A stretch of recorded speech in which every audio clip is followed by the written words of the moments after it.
I'd much rather have a $2,000 Nash than a $3,000 Fender. I don't know.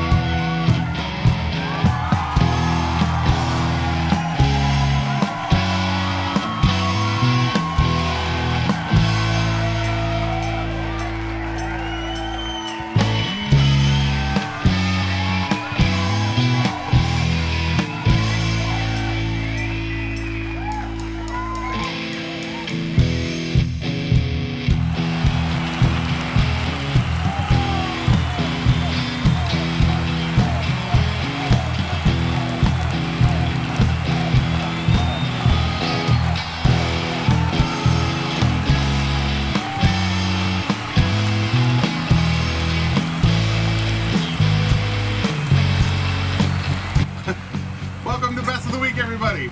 Hello. How are we doing, Craigslist?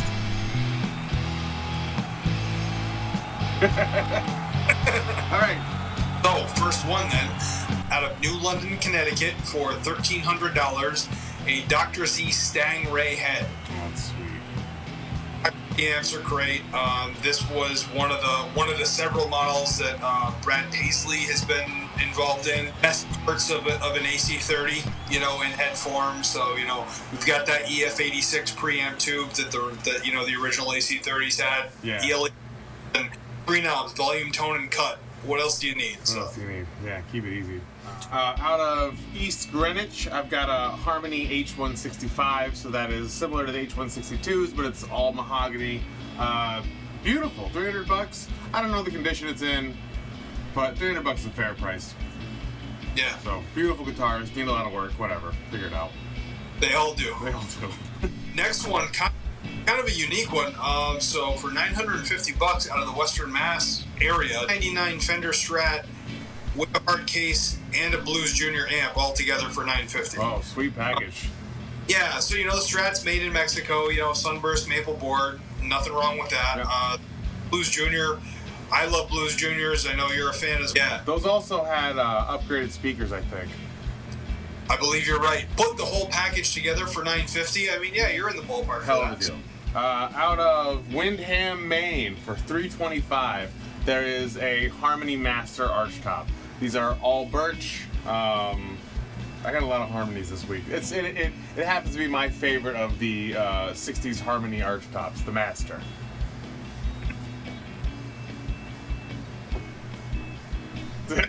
That's it. Yeah. Next one, $1,900 out of Goshen, New York, a Nash Telecaster. Oh, yeah. Yeah. Yeah, that So one's nice. Nash is cool stuff. One is there's a lot going on. So it's a Tele, it's a heavy relic, three-tone sunburst with a black guard, so it looks cool. Mm-hmm. It has a big feet and it has a humbucker in the neck position. So there's a lot going on with that guitar, but for $1,900, that's definitely a fair price for a Nash. That's a Nash. All right. Out of North Kingston, Rhode Island, there is a Barclay archtop with a case, going for $100. That is a dream come true price. North Kingston's fucking far. It's like right in the ocean. So it's like 2.5 hours. There's no way I'm driving that far. So Barclay, that was basically like just another brand that Kay and Harmony guitars were. Yeah, it was like whatever department store happened to say I want guitars too with a different name on them. Next one, out of the Worcester area for $990, advertised as a Relic MJT Cabronita thin line Telecaster. Oh, yeah. So it's a parts guitar. The guy says right in the ad that, or the person in the ad says that they're basically asking what they're into it for parts. And when you start to look at it, that makes sense. It's an MJT body. Those are probably a $300 body right there with a Mighty Mite, Fender licensed neck. So that's another good amount of money right there for $990. Depending on how well it's put together, depending on who built it, It's a $300 Ibanez Roadster 2. So it was like that gray burst, or not gray burst, but like this blue burst, which I don't like the color. I think the color's stupid. But it's got a Floyd Rose and a humbucker on the bridge, and that's pretty cool. And $300 is a good price. Those 80s Ibanez guitars are awesome. People say really good things about them. Yeah, I played a couple of them. They sound. I never owned one, but they play like they're super comfortable and they sound like a pretty cool Strat. So yeah, every time I bid on one on eBay, somebody else outbids me and gets it. So I mean, all right, last one then. Out of the Plymouth, Massachusetts, $1,200. A Epiphone Elitis 335. Oh yeah. Yeah, Epiphone Elitis guitars are great. We've talked about them before. Essentially, I mean, it's as good, if not better than any production Gibson guitar at the time. So got all the right specs, and $1,200 for a 335, as long as you don't mind the slightly different headstock shape versus what you pay for one that says Gibson on it. Yeah, Gibson, good old Gibson.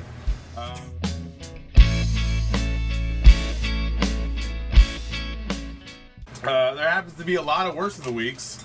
Not all ovations, believe it or not.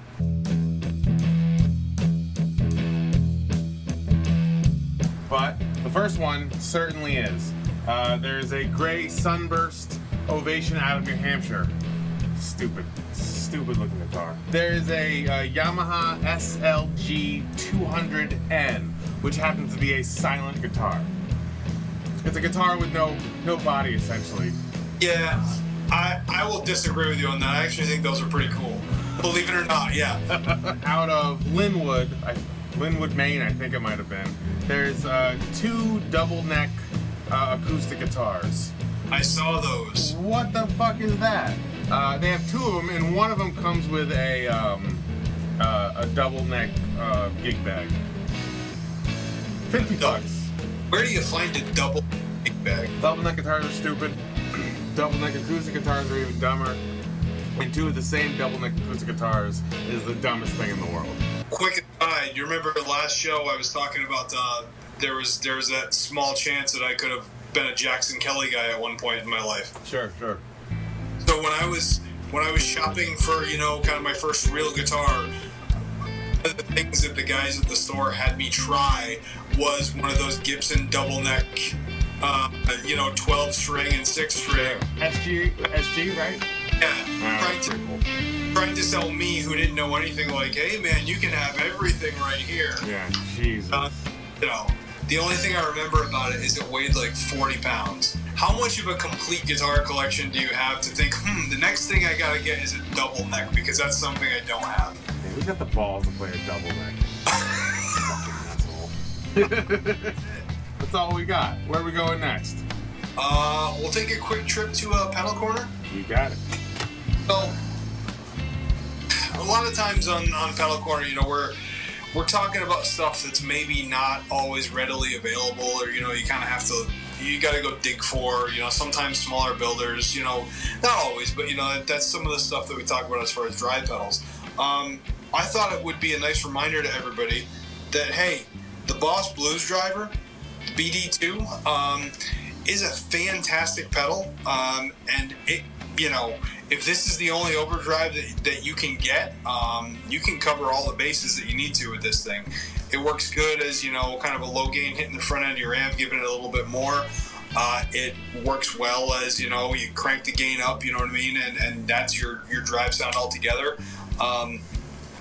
It's just a cool, relatively creamy, fairly unobtrusive, good sounding overdrive. The other cool thing about the BD2, as a sticker indicating that it's been modified, there's a ton of mods out there for these things, so they're great sounding pedals in the first place. But should you want something more, for way less money than it would cost you to buy a new pedal and replace your overdrive pedal, you can upgrade, get modded, you know what I mean, do those kinds of things. So I think the Boss Blues Driver, don't forget about the stuff that you can get, day in, day out down at your local.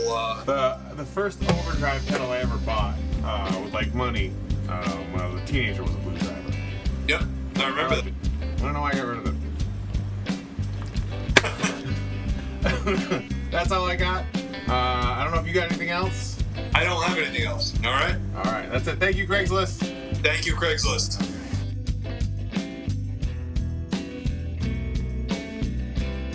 Out of shit, I didn't write it down.